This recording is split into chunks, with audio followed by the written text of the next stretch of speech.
Hello everybody, welcome back with another video. Today we are back with a reaction, and today we are here reacting to Oversimplified's World War II series, and this is part 1.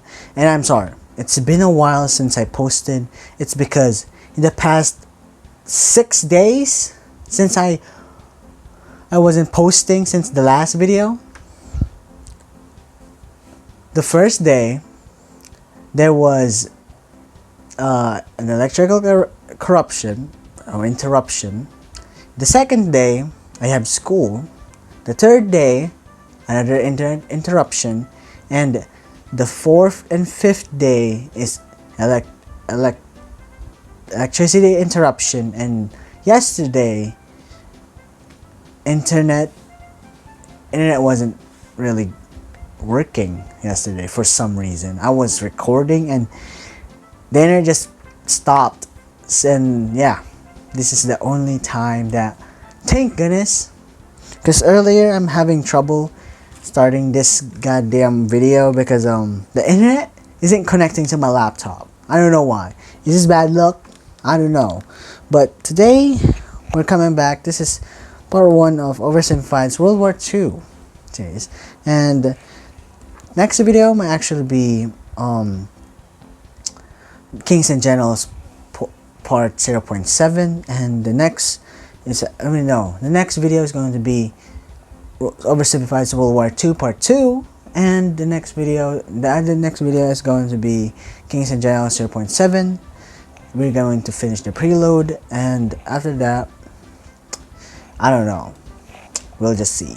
So here we go. I'm gonna start my recording. Okay, here we go. Started my recording. I don't have my mouse today, and I'm excited. Oversimplified, one of my favorite. This video was made. Whoa, calm down. Okay, Oversimplified, one of my favorite history channels. So yeah, let's go. This video was made possible by Skillshare. Churchill was a man with many talents. He was an artist, a butterfly enthusiast, and he had an unpublished manuscript about aliens. Clearly, Gross. he was a man with an insatiable Whoa. thirst for knowledge. Maybe he could have loaded up his computer and logged onto Skillshare, an online learning community with more than 19,000 classes in design, business, technology, and more. Perhaps. Hold on, I'm sorry. 360p? Why? Make it 720p, man. He was considering a side career in fashion, but didn't know where to start. On Skillshare, he would find courses in fashion design and garment construction. Or if he wanted to learn app design, improve his photography, or just how to make a really good quesadilla, he would have found courses for all of. I'm sorry, it's kind of lagging for some reason. These and more on Skillshare. Skillshare gives you access to high quality classes taught by genuine experts working in their field. I work heavily with. Okay, first of all, as you can see, the video is struggling to play properly because we all know the internet is still working not really that good, because yesterday the internet stopped for some reason. So yeah, with animation, and I was genuinely blown away by the number of really useful courses available to me. Like this class full of tips and tricks for creating vector art, or this one for creating character walk cycles. For an annual subscription, Skillshare is under $10 a month. Whoa. And if you'd like to try it out. See, look at that. First, then I've got a deal just for Oversimplified viewers. The first one. Let me skip to Learn something new today. Now, without further ado. okay. It's 1902. A young man by the name of Benito Mussolini moves from Italy to Switzerland to avoid military. Oh my god, what is happening to, you know what, yeah, screw it, let's go. Military service. He gets big into socialism, working for trade unions, writing for socialist newspapers, advocating a violent overthrow of European monarchies, the whole shebang. This gets him in a bit of trouble with the Swiss police, so he gets arrested, sent back to Italy, set free, returns to Switzerland, is arrested again, goes back to Italy again, completes his military service after previously avoiding it, and then after a brief stint as an elementary school teacher, he finally returns to work as an avid socialist. Oh yeah, fun fact, it's not really a fun fact, but yesterday I started watching Evolution of Evil, this series, and it was about Benito Mussolini, and growing up he was actually a rapist, and he boasted about it. Like, yeah, I don't know.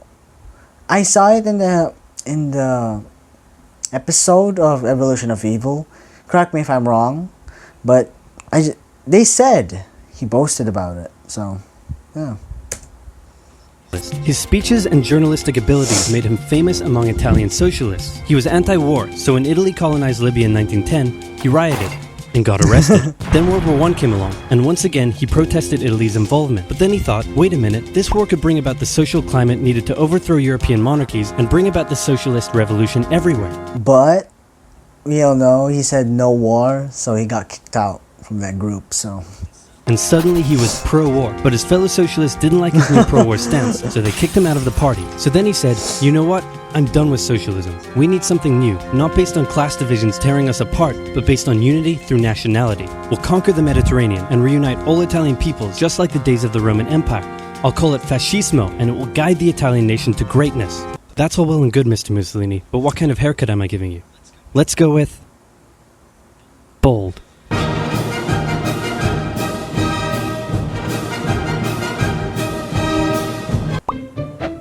Oh my god.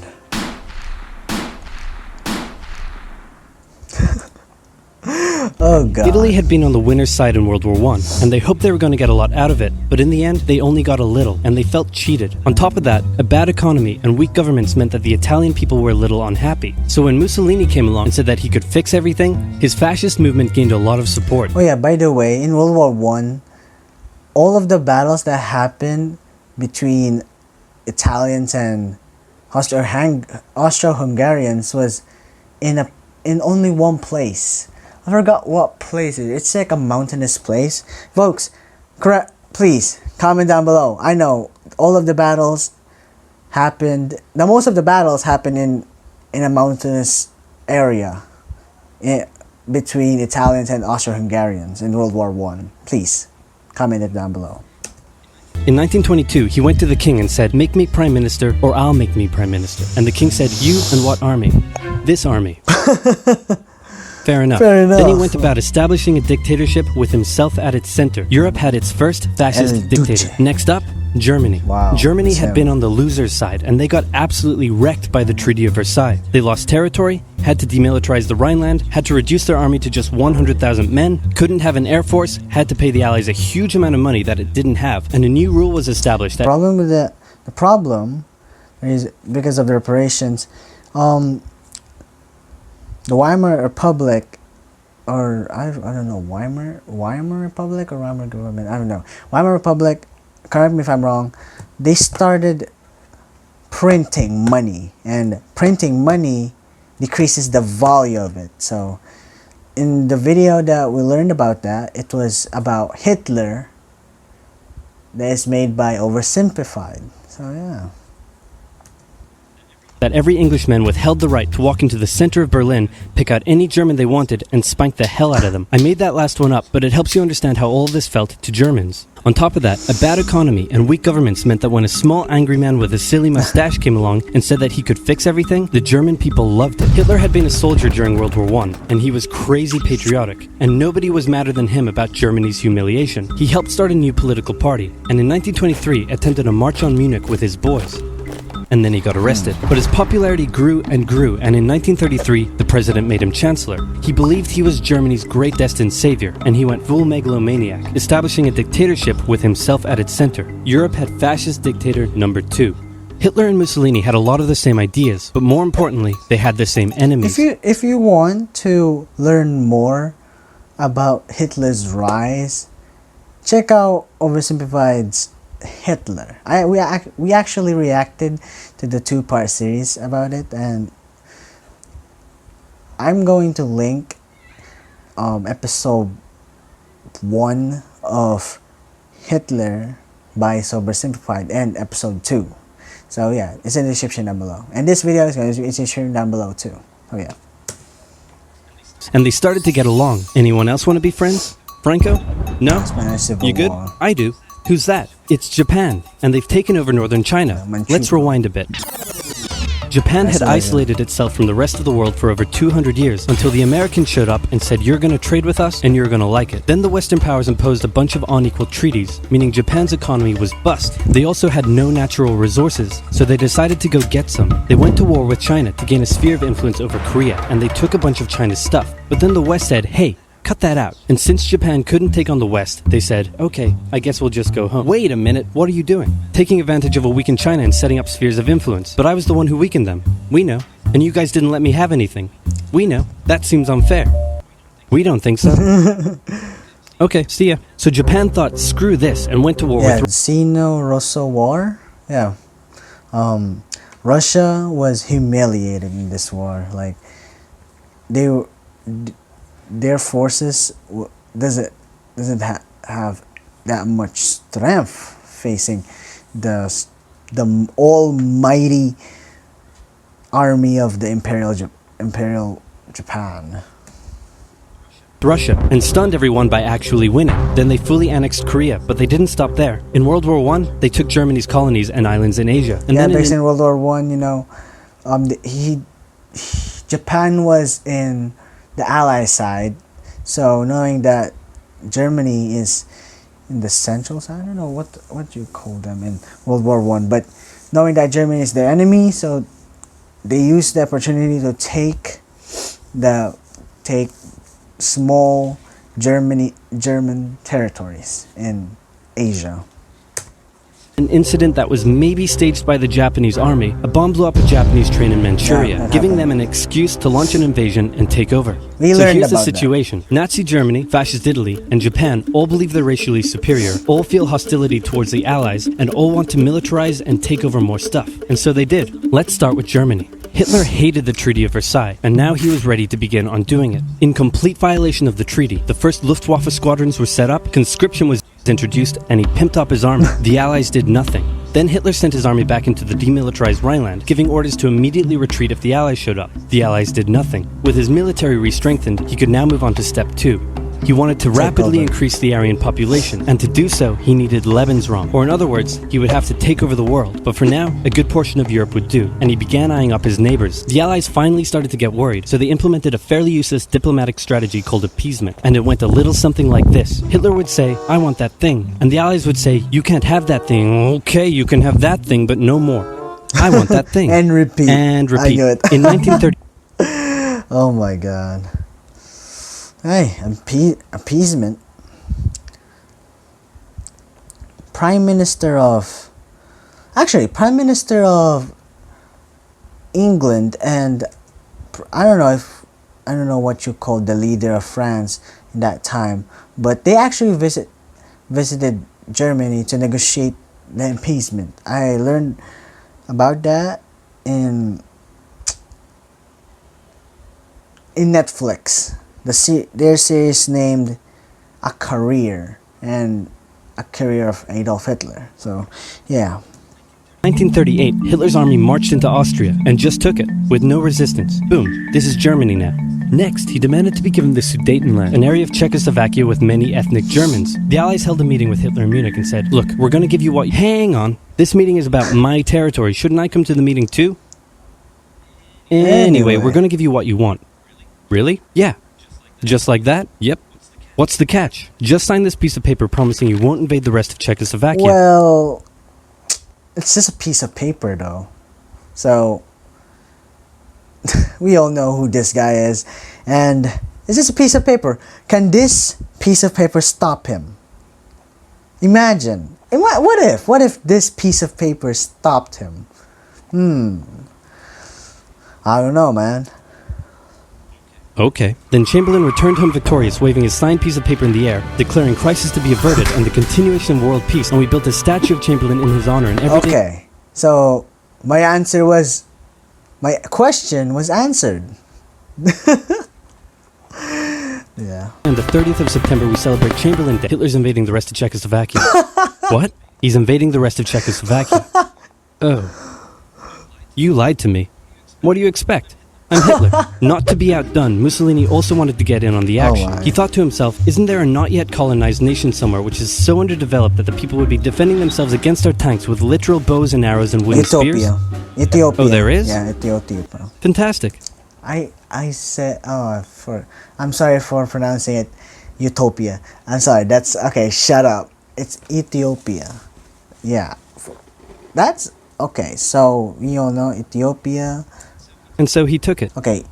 Yeah, because he has Italy controls Eritrea, some part of Somalia. I don't know why this territory isn't part of Somalia. I don't know. I want to learn about that. But here, Ethiopia, and this is Djibouti, right? Djibouti was actually being controlled by the French. Yeah, the French, yes. Italy also wanted to control the entrance to the Adriatic Sea, so they occupied Albania. Then, in another incident which was maybe staged by the Japanese, gunfire was exchanged by Japanese and Chinese troops at the Marco Polo Bridge. Yes, we all know the Marco Polo Bridge incident actually started the Second Sino-Japanese War. And the Japanese launched yet another invasion against China. They swept through Beijing and Shanghai, and then advanced through the Yangtze Valley to China's then capital, Nanking. It was here that saw the worst of Japan's Sino-Chinese War. Sino-Japanese War. Maybe a second Sino-Chinese War. shocking atrocities committed against the Chinese people. The rape of Nanjing. Back in Europe, Germany and Italy made their relationship status official by signing the Pact of Steel. Then, Hitler turned his eyes towards Poland and the hated Polish corridor, splitting Germany in two. At this point, the Allies really had to put their foot down, and they warned him that an invasion of Poland would mean war. Hitler had planned to continue his advance eastward, but he didn't want to end up fighting a war on two fronts. So for now, he made an alliance with Stalin, saying, "How about we both invade Poland and split it between the two of us, and I definitely won't not refrain from not betraying you sometime in the future." Okay. Anyway, the reason why the England and France didn't declared war on Russia, because the Soviet Union, because they were the the treaty that was signed with Poland is about if Germany invaded Poland. So it's not about the Soviet Union invading Poland, because we all know the Germans and the Soviets invaded Poland with two fronts. You know, this part is for the Nazis, and the east part of Poland was been invaded by the Soviets. So yeah, give me more details about that. I want to learn about that treaty that the British and the French negotiated with the Polish. Sounds good. This new alliance stunned the West. On the 1st of September 1939, German troops entered Poland, and Britain and France declared war on Germany. Only on Germany. The Poles fought hard, but they were no match for the two giants crashing down on them from either side. Then came a period known as the Phony War, where everyone just sort of sat around not doing much. The French had launched a small invasion into the Saarland, but they maintained mostly defensive positions, and after a while decided to just turn around and call it a day. Speaking of France, the French were still super proud of their victory in World War I, and they hadn't really moved on from it. They still used horses, they dispatched messages by motorbike instead of using radio, orders from the commander-in-chief were usually pretty vague, and the troops were rarely inspected. They built a line of defenses along their German border, but didn't bother extending it all the way to the Channel. Yeah, I don't know why they did that. They just thought, oh, the Germans gonna attack here, bro. There's the Netherlands and the Belgiums, and I forgot what country is there.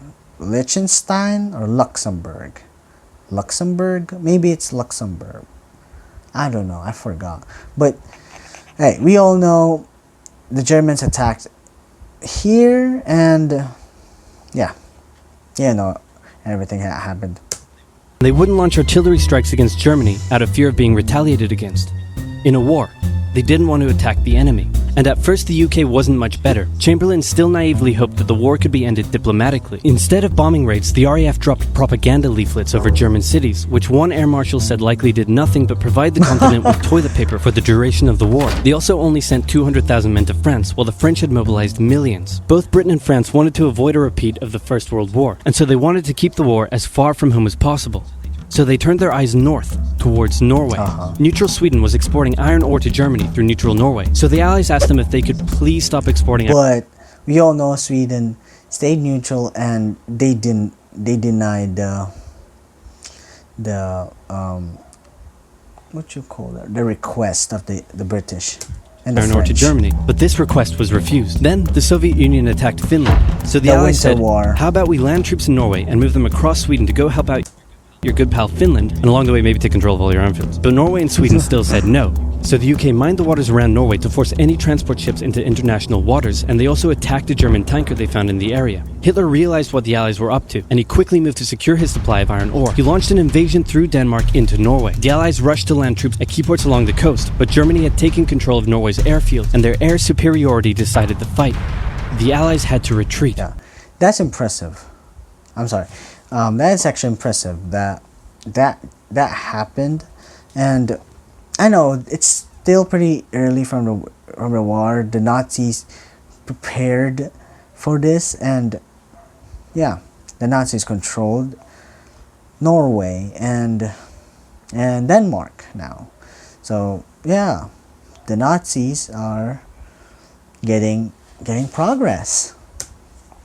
After this slightly embarrassing failure, Chamberlain resigned and was replaced with Winston Churchill, who had a slightly different approach to dealing with the Germans. Hitler's overall strategy was similar to Germany's First World War strategy. Attack France, defeat France, knocking out the UK in the process, then turn on the Soviet Union and win the war. During the Phony War, the Allies had given Hitler time to prepare his forces. Now, he was ready to attack. The Allies had wanted to place troops in Belgium, but Belgium had refused, and in a move that surprised pretty much no one, Hitler launched an invasion to get around France's defenses. The Allies charged into Belgium at full speed to meet the Germans. Yeah, I'm sorry for pausing, but the Nazis used the element of surprise, and they were unprepared for it.